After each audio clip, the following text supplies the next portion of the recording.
Lo dijo él. A primera hora.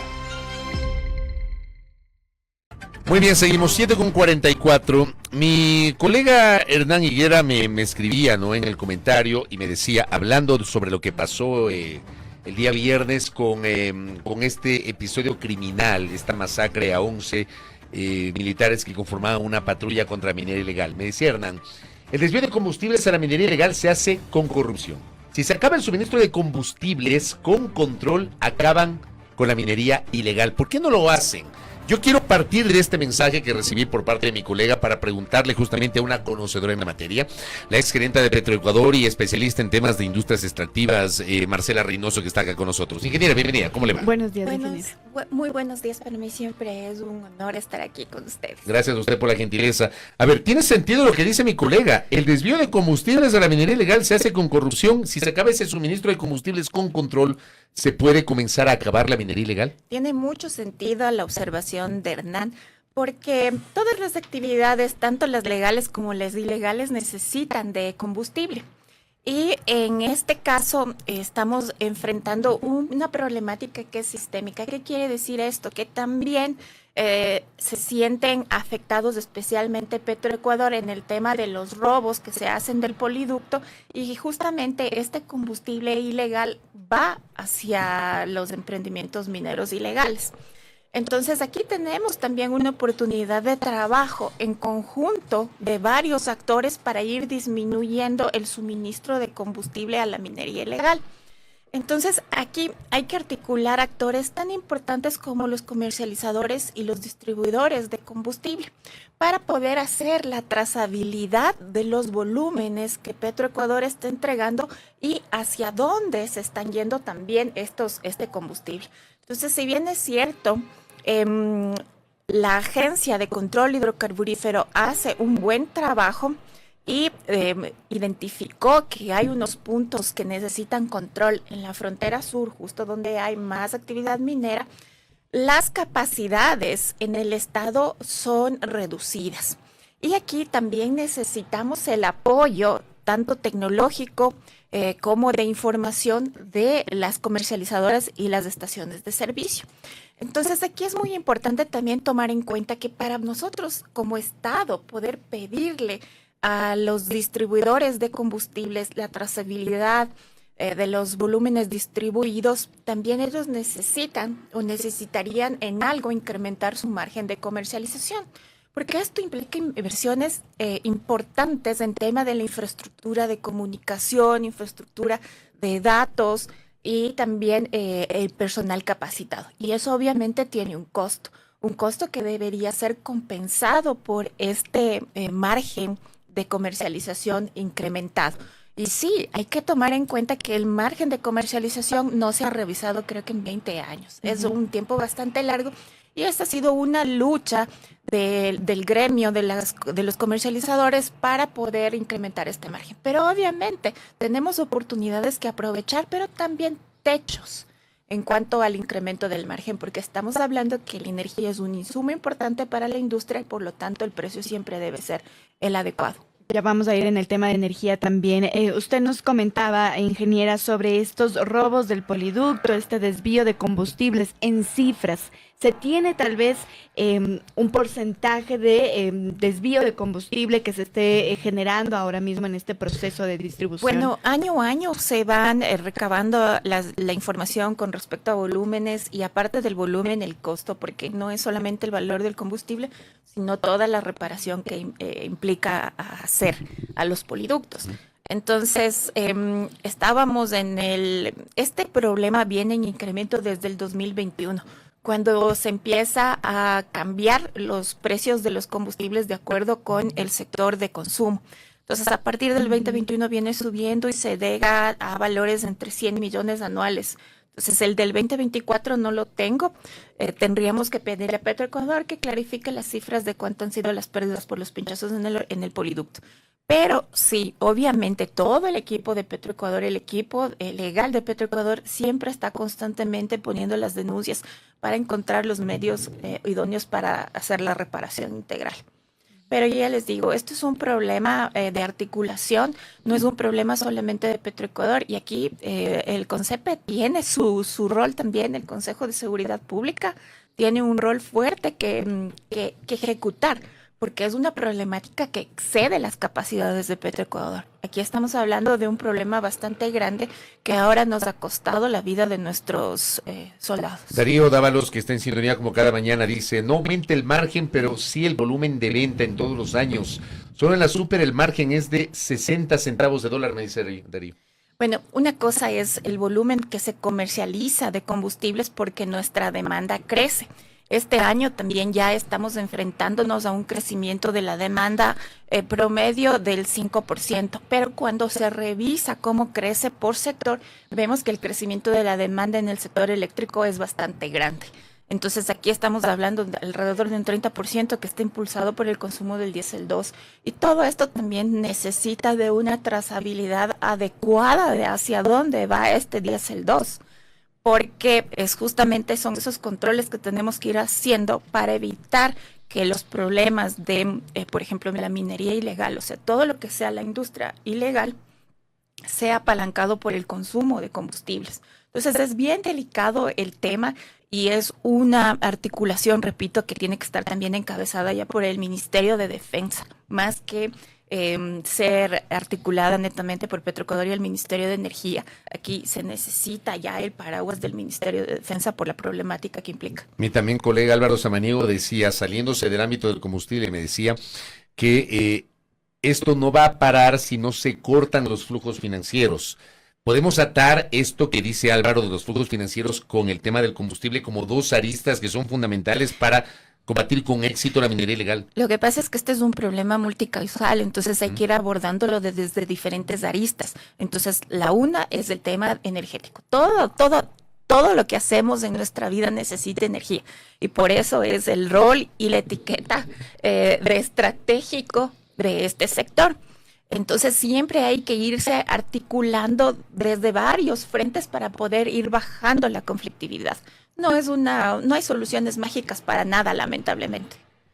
En otros temas, ingeniera, hace pocos días ya se hizo oficial que Petroecuador contrató a Sinopec para la campaña de perforación petrolera en la Amazonía ecuatoriana. El año pasado incluso escuchábamos también algunas de sus declaraciones sobre esta recomendación que se hacía para perforar, por ejemplo, 122 nuevos pozos. Estos se está incluyendo tal vez en esta estrategia que va a utilizar Sinopec en estos próximos días, meses. Bueno, siempre, cada año se plantea una estrategia de perforación para poder recuperar la declinación natural de los campos y tratar de ir aumentando la producción. Entonces, la Gerencia de Exploración y Producción es la que presenta todos estos planes. Obviamente, son los pozos que no se pudieron perforar en el año anterior, pasan a este plan. Entonces, se trata siempre de dar los mejores proyectos para tener la mayor cantidad de la recuperación. Y en este tema, la contratación de Sinopec debe haber obedecido a un proceso largo en los cuales se adjudica la perforación como un servicio integrado. Entonces, en este caso gana Sinopec, pero esto implica también que Sinopec se asocia con una multiplicidad de empresas que están aquí operando para poder entregar estos nuevos pozos. Entonces, esto sí es una buena noticia porque la perforación dinamiza mucho al sector y a la economía del Oriente en todo aspecto, desde catering, servicios de lavandería que son proveídos por la economía, las economías pequeñas, las empresas chiquitas, las que están justamente ancladas a la ley amazónica. Entonces, esto genera muchísimo dinamismo en el Oriente y ayuda también a que las personas se vayan retirando de las actividades ilegales. Obviamente, la minería ilegal tiene una recompensa muy alta y es por eso la dificultad en exterminarla. Pero a medida que vayamos trabajando en la multiplicidad de las causas, entonces podríamos ir caminando hacia un punto mejor. Y obviamente aquí las autoridades del sector minero tienen que ir analizando cómo o qué medidas tomar también en función de a la extracción de los minerales, darle una cadena de valor un poco más ampliada, porque aquí solamente extraemos. Entonces se debería mirar cómo hacer también para poder sacarle mayor valor a la minería en caso de que la política de Estado sea continuar con la minería. Correcto. Cierro el tema de minería, voy al tema petrolero. Finalmente se confirmó el campo Sacha por ahora va a seguir en manos de Petroecuador. Quedó de lado esta adjudicación inicial al consorcio Simopetrol, que se dio en el contexto de la campaña electoral. Hubo una serie de complejidades. Finalmente, el gobierno ecuatoriano decidió no dar paso a ese contrato. ¿Qué va a pasar con Sacha? ¿Usted cómo ve el presente y futuro de Sacha? ¿Será que desde su punto de vista debe quedarse y se va a quedar en manos de Petroecuador?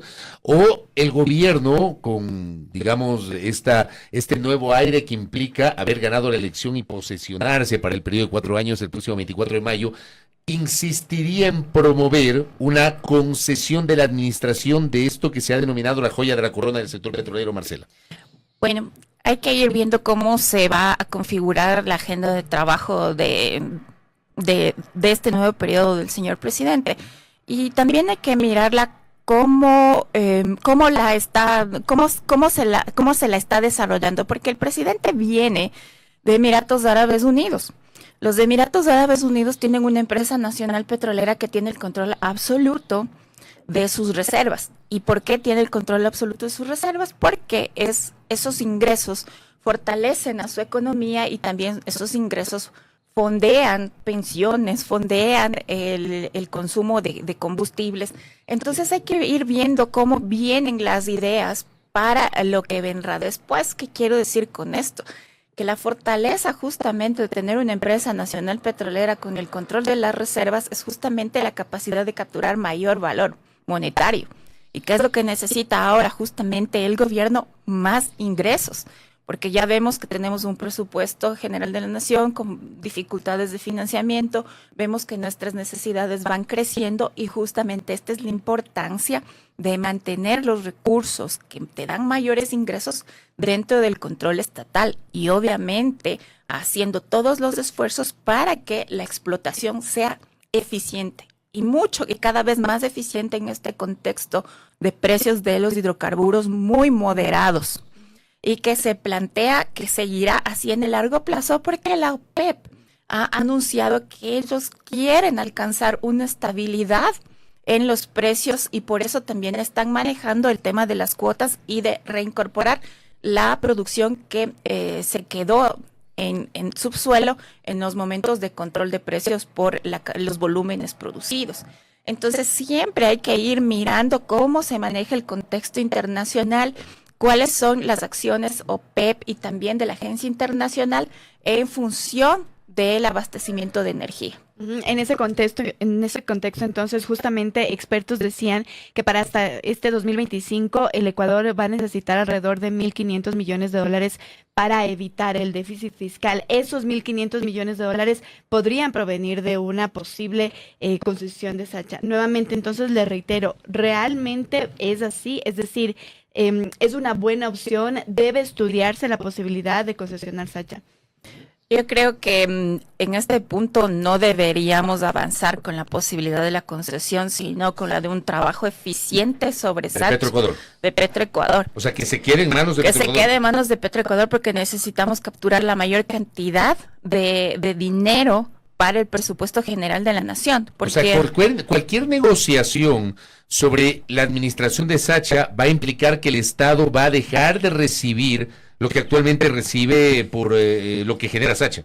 Así es, va a dejar de recibir en el corto plazo lo que genera de Sacha, dependiendo de cómo se haya planteado el plan de explotación. Pero los primeros años van a ser un golpe porque las inversiones se repagan en el largo plazo. Es decir, si yo le quiero sacar a Sacha más, voy a tener que hacer un cambio también y una inversión en infraestructura. Y esta inversión en infraestructura para aumentar la tasa de recobro que yo tengo de Sacha no se la mira en el corto plazo, sino que tiene un periodo de tiempo en el cual se alcanza el pico de producción. Entonces, los primeros años el gobierno puede recibir menos y esa ya fue una de las alertas del Ministerio de Finanzas.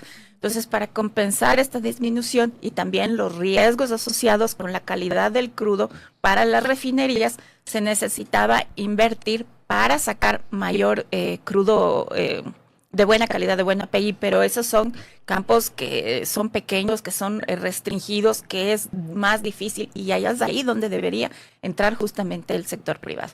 Ahora también miremos las cosas positivas, porque los problemas son sistémicos, y aquí tengo que siempre insistir que son sistémicos y hay que ir atacando las varias aristas.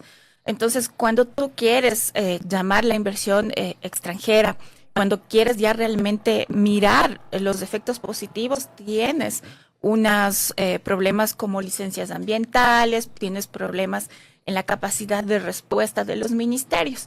Y aquí ya se han ido dando pasitos pequeños en función de ir resolviendo estos problemas con las licencias ambientales. Entonces, para el sector eléctrico se le devuelve la competencia ambiental a la agencia de control. Y para el sector petrolero están buscando las alternativas de dinamizar el licenciamiento ambiental para los pasos de exploración ya a la producción temprana o la producción ya de desarrollo.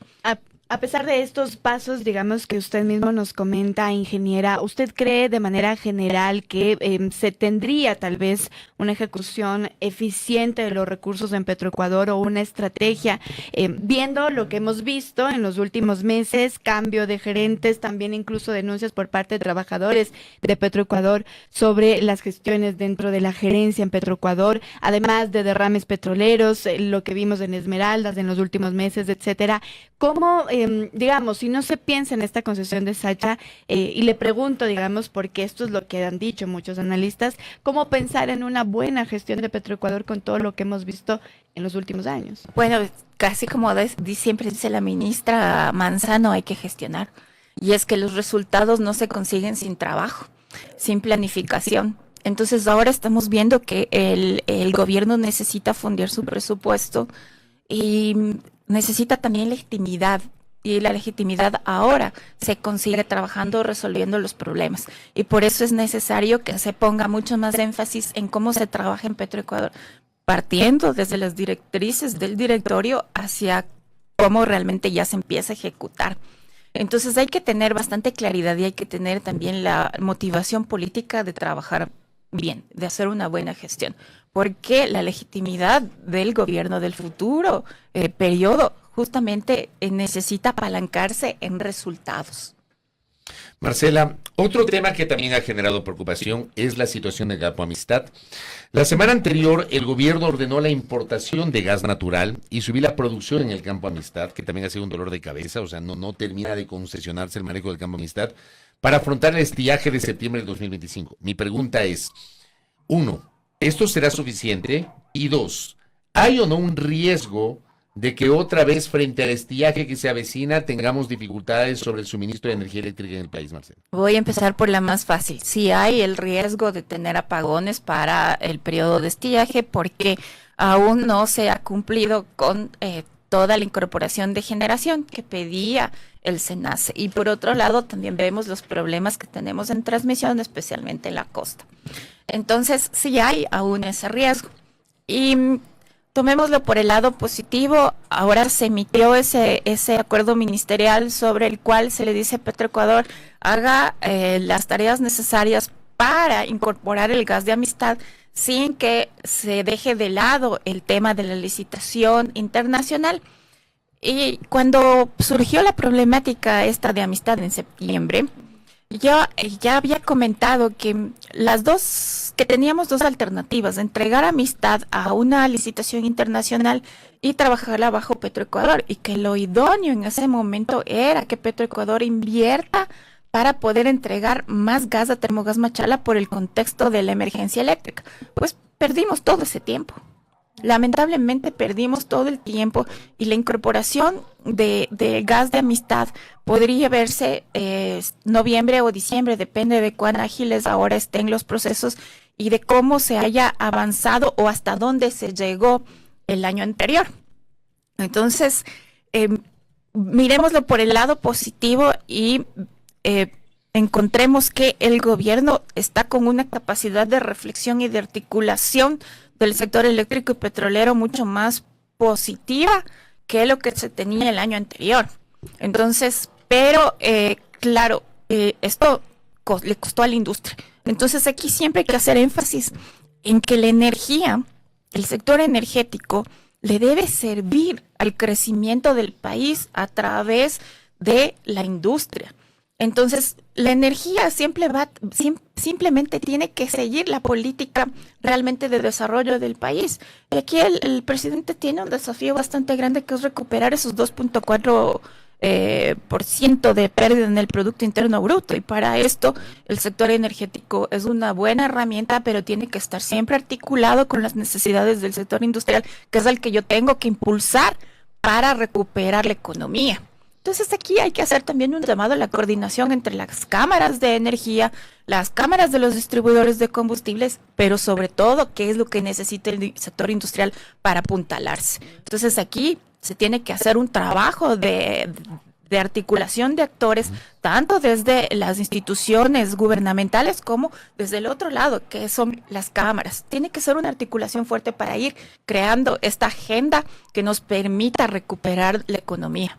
Le insisto, ¿hay o no riesgo de apagones? Sí hay, Fabricio. Lamentablemente lo hay y no lo podemos ocultar los técnicos, porque es una cuestión de ir sumando cuáles fueron las incorporaciones de energía firme, es la térmica, más lo que tienes de Toache Pilatón, que son 200 megavatios. Y también hay que ir mirando cómo el sector industrial se desacopló, pero para el sector industrial desacoplarse de la red es bien costoso y es lo que nos tiene en este decrecimiento del Producto Interno Bruto. Y con esto termino, a propósito de un comentario que recibo. Para lograr enfocarse, como dice nuestra invitada, la ingeniera Marcela Reynoso, me preguntan si sería bueno separar el Ministerio de Energía y volver a estos tres ministerios, uno de minería, uno de electricidad y uno de hidrocarburos. Mira, siempre se tiene que, las formas, es decir, el diseño institucional tiene que seguir a la función, a los objetivos que se plantean. Y ahora, cuando tenemos un ministerio consolidado, digamos, de electricidad e hidrocarburos están juntos, recién estamos viendo ese tema de la articulación entre electricidad e hidrocarburos, que implica amistad y el gas natural. Entonces, para mí no es tan adecuado separar los ministerios, porque ahí lo que necesitamos es también una autoridad superior que tenga la capacidad de coordinarlos, de articularlos. Entonces, estos dos, hidrocarburos y electricidad, son mutuamente dependientes. Entonces, si se los quiere separar, tiene que haber esta autoridad y esta capacidad fuerte de articulación, que no se la ha visto lamentablemente en los últimos años.